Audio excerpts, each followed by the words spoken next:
Bem-vindos ao HLB Conecta, podcast que trata diversos assuntos da área financeira e de gestão de negócios, e hoje nós vamos tratar assuntos relativos à área de segurança. Vamos falar sobre tecnologia.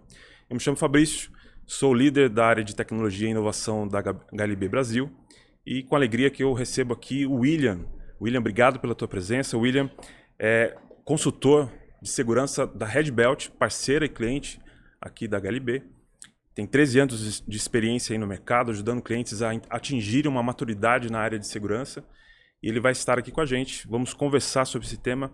Mais uma vez, William, agradeço a tua presença aqui e a participação. Espero que seja um de vários podcasts que a gente vai gravar daqui para frente. Obrigado mais uma vez. Fabrício, muito obrigado.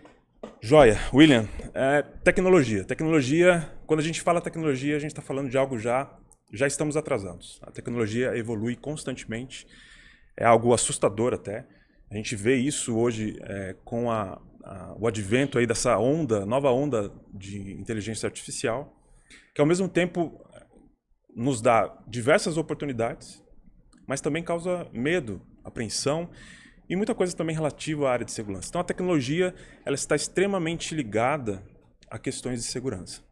Tanto no lado bom, ou seja, de uma prevenção, de proteção, também quanto pessoas mal intencionadas, os cybercriminosos, se utilizam das tecnologias emergentes e causando problemas e diversas dificuldades aí no meio corporativo, também no meio pessoal. A gente está sempre envolto em algum tipo de novo golpe. Então, hoje o tema é esse, o tema é fraudes e golpes, né? Como a gente pode se proteger disso, né? E eu queria começar esse bate-papo pensando um pouco o que está realmente, quais as principais ameaças e fraudes que existem hoje, o que está no mercado, o que está acontecendo, o que a Red Belt, inclusive, tem observado em termos de novos tipos de golpes e ameaças que são importantes a gente destacar. Perfeito, Fabrício.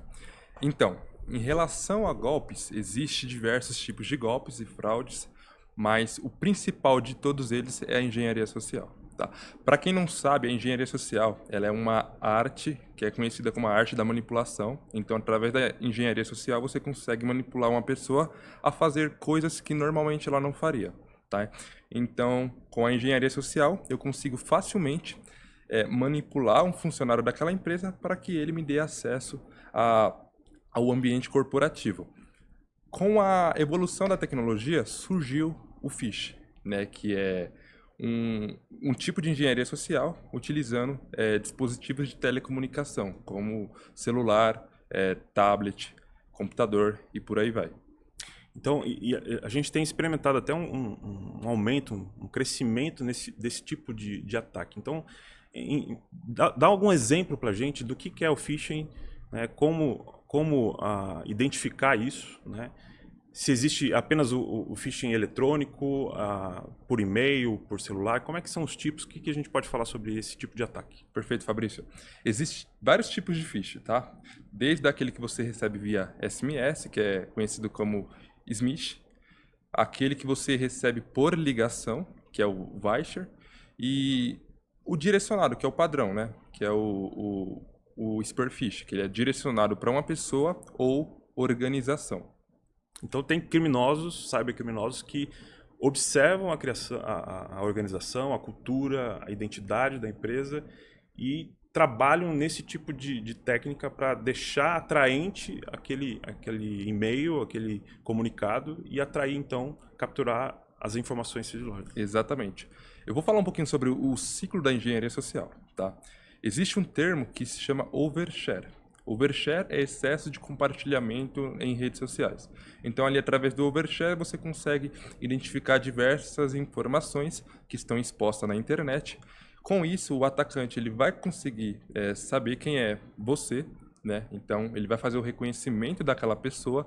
A partir disso, ele vai começar a se aproximar de você. Já é a segunda etapa do ciclo da engenharia social, que é criar uma confiança com aquela vítima. Então ele fez a confiança ali, ficou 3, 4 meses conversando com aquela pessoa, né? Deu uma amizade ali, depois ele vai começar a fazer a terceira etapa da engenharia social, que é a execução, né? Então, aí ele vai começar a aplicar ali técnicas de manipulação, como a pessoa já tem um conforto, já conhece o atacante, ela vai acabar entregando ali possíveis dados sensíveis. E agora, pensando assim no mundo corporativo, né? Um ataque desse, ele pode ocasionar qual tipo de prejuízo para uma organização? E como a gente pode lidar isso no nível corporativo? Bom, um tipo de ataque de phishing, ele pode principalmente parar a empresa inteira, né? Porque o phishing, ele só abre a porta, né? A partir daí, eu que vou dizer o que eu vou fazer, né? Então, eu posso soltar ali um keylogger, que é um tipo de vírus que vai capturar todas as teclas. Eu posso soltar uma backdoor, que é um vírus que vai monitorar ali todo o processo. Ou posso soltar o ransomware, que é um tipo de vírus que ele vai sequestrar os arquivos e se eu não tiver uma cópia de segurança, eu paro a empresa. E uma empresa parada aí é milhões, bilhões. Sim, e é interessante como é que a gente pode, então, dentro das organizações, dentro das empresas, criar uma cultura, né, criar uma forma de combate a esse tipo de ataque, esse tipo de golpe. Porque, você bem falou, o phishing é exatamente uma porta de entrada para algo que pode ser muito complexo de se tratar, né? Um ransomware, por exemplo, pode criptografar dados sigilosos, dados de um data center. A gente tem eventos recentes, né, de data centers que foram comprometidos através de um ransomware. Então, como é que a gente trabalha a cultura da empresa, a informação, a conscientização dos colaboradores para que a gente possa evitar esse tipo de ataque, sofrer ou cair nesse tipo de ataque? A melhor prática que tem é a conscientização dos funcionários. Não adianta eu ter uma infraestrutura top, com as melhores ferramentas do mercado, sendo que o alvo mais vulnerável é o meu funcionário. Então, é recomendado que tenha ali pelo menos uma campanha de phishing em pelo menos 6 meses, para conscientização ali do próprio funcionário. Então, a ideia da campanha é você trabalhar um tipo de comunicação que seja atrativo, até pensando na cultura da empresa, no tipo de negócio, que o usuário não preste atenção na informação, ou seja enganado, levado a clicar em algum link, e esse link aí produzir um efeito. Então, o teste de phishing, a ideia é literalmente pegar os colaboradores, né, e produzir depois essa conscientização, verificar quem caiu, por que caiu, e investir em treinamento. Então, treinamento hoje, você acha algo importante nessa questão de segurança? Exatamente. O âmbito mais importante que tem hoje é a conscientização dos funcionários. Então, através da conscientização dos funcionários, você está trabalhando ali a percepção cognitiva do usuário, né? Então, muitas das vezes o usuário está correndo ali e acaba vendo ali um domínio parecido. Então, vamos supor, um phishing direcionado seria um spear phishing. Se eu estiver direcionando um phishing para HLB Brasil, eu trocaria somente ali o L pelo I. Então ficaria hib.com.br. Então isso seria um phishing mais direcionado. Com a conscientização, eu consigo mostrar para o funcionário o que ele precisa fazer para identificar um possível vetor de ataque. Então, através da URL, ele consegue identificar, através do corpo do e-mail, ele consegue identificar também, e eu não recomendo mais que tenha esse negócio de erros ortográficos, porque com o avanço da tecnologia, né, a inteligência artificial, os criminosos eles estão utilizando ali para corrigir os textos e deixar o mais parecido possível. Então aí é um gancho interessante, né? A inteligência artificial é algo notável agora, é algo que está crescendo, evoluindo. A gente vê o movimento no mercado surfando nessa onda, literalmente surfando nessa onda. Então, empresas colocando que usam IA em seus softwares, em seus serviços. E a gente vê que os cybercriminosos também utilizam, porque hoje a gente tem diversos tipos de inteligência artificial, diversos aplicativos, desde o mais famoso que todos conhecem hoje, o ChatGPT, que é a construção de linguagem, ou seja, ele consegue construir um texto. Então, a gente tem também IAs que podem até gerar vírus ou worms nesse sentido também. Então, a IA também é utilizada para o mal. Essa é uma realidade? Exatamente. Da mesma forma que nós utilizamos a inteligência artificial para nos proteger, para detectar ali comportamentos maliciosos, os cybercriminosos estão utilizando a inteligência artificial para poder melhorar e otimizar ali os processos. Então, se um cybercriminoso demoraria ali em torno de 6 meses a um ano para criar um ransomware, por exemplo, ele vai fazer isso aí em 2, 3 semanas com a ajuda da inteligência artificial. Tem cybercriminosos que estão aplicando golpe agora, né? Tem uma inteligência artificial muito famosa que ela clona a voz. Então, com alguns áudios seus, eu consigo clonar a sua voz e me passar por você. Então, quanto mais áudio eu tiver sobre a sua pessoa, eu vou conseguir melhorar, vou treinar ali e aquela voz vai ficar o mais parecida possível. Então, imagine, eu pego uma foto sua do WhatsApp e alguns áudios seus, né? Eu faço ali, lembra lá atrás que eu falei sobre o contato inicial da engenharia social? Eu faço uma amizade com você ali, você vai ficar me mandando áudio, eu vou pegar esses áudios seu e vou começar a usar esses áudios contra você. Entendi. Então,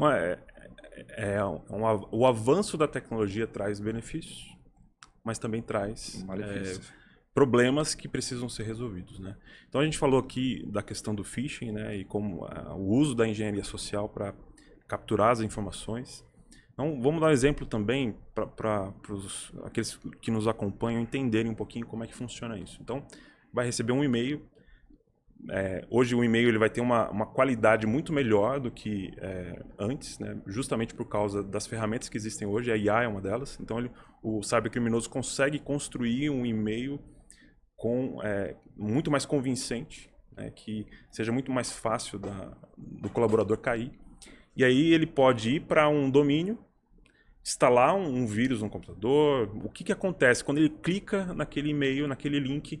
Ele é direcionado para algum lugar, que tipo de problema pode acontecer? Tanto no nível ali da máquina, mas no nível corporativo também, porque essa máquina está dentro de uma rede corporativa, com servidores, então tudo isso pode também sofrer algum tipo de problema.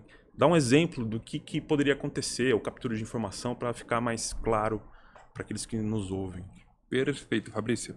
Então, vamos supor que o usuário ele caia num phish, tá? E ele só tem um múltiplo fator de autenticação, que é uma segunda identidade ali para provar que você realmente é o dono daquela conta, no Office 365. Mas você fazendo ali uma listagem de domínios, você vai encontrar ali diversos outros sistemas.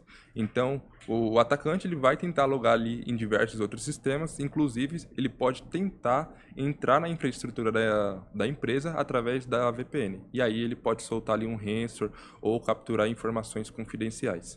Joia. Então, e o que a gente pode recomendar para as empresas em termos de políticas de segurança voltada a essa questão de conscientização? Existe algo que a gente pode recomendar? De repente um treinamento no onboard, treinamento anual, revisões, o que a gente pode, assim, para o nosso ouvinte entender e implementar, porque basicamente a gente está falando de conscientização, né? Então, que tipo de ação a gente pode deixar, que dicas a gente pode deixar para o nosso ouvinte em relação a isso?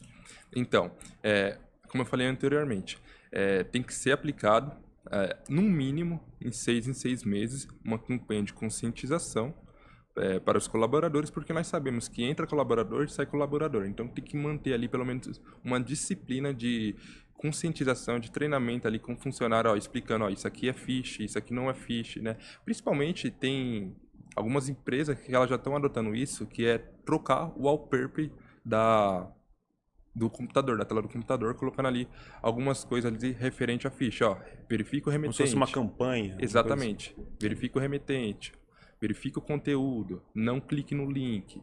Então, isso daí já está sendo aplicado, né, principalmente em nossos clientes. Acho que uma boa dica é algo que a gente implementa, inclusive, na HLB. Todo novo funcionário ele passa por um onboard com várias áreas, e a área de segurança faz um treinamento específico para a segurança. Então ali a gente aborda alguns temas, aborda inclusive como que é o phishing, como é que ele identifica um e-mail, como é que ele pode ter esse critério. Além disso, a gente tem alguns treinamentos trimestrais que a gente faz, um treinamento anual. Então a conscientização é uma responsabilidade da corporação, mas é um compromisso também de cada colaborador, né? E outro ponto interessante, que isso tem muito a ver com o hábito nosso, né? A tecnologia, ela invade a nossa vida de tal forma que as coisas se misturam e a gente acaba não percebendo as coisas, a gente vai no automático. Tem muito disso também, né? Quando o cara cai é porque ele está tão acostumado ali a clicar, a ter um movimento e ele não para pensar, ou seja, a própria tecnologia, a forma que a gente consome tecnologia acaba favorecendo também esse tipo de golpe, não é verdade? Principalmente. Porque a gente também acha que é multitarefa, né? A gente acaba fazendo muitas coisas ali ao mesmo tempo e acaba um simples erro ortográfico ali no domínio, a gente passa a batida e acaba clicando ali num link e aí já era. Joia. William, é um papo que dá pra gente gastar tempo, né? Falar sobre isso, falar sobre essas novas tecnologias, como a IA pode nos ajudar e como a gente pode implementar essa cultura, essa conscientização dentro das corporações. E, bem, daria pra gente fazer vários outros podcasts relacionados ao tema. Mas eu acho que deu pra gente abordar, deu pra gente tratar alguns assuntos importantes. Você que nos ouve, espero que tenha sido útil esse conteúdo para você e a partir dele você possa aprofundar o conhecimento e entender um pouquinho mais, né, desse mundo de tecnologia e levar isso para dentro da tua empresa. Agradeço mais uma vez, William, a tua presença, agradeço a Red Belt, parceira aqui da HLB, e agradeço todos também que nos acompanham e esperamos todos vocês aqui no HLB Conecta. Até a próxima, até mais.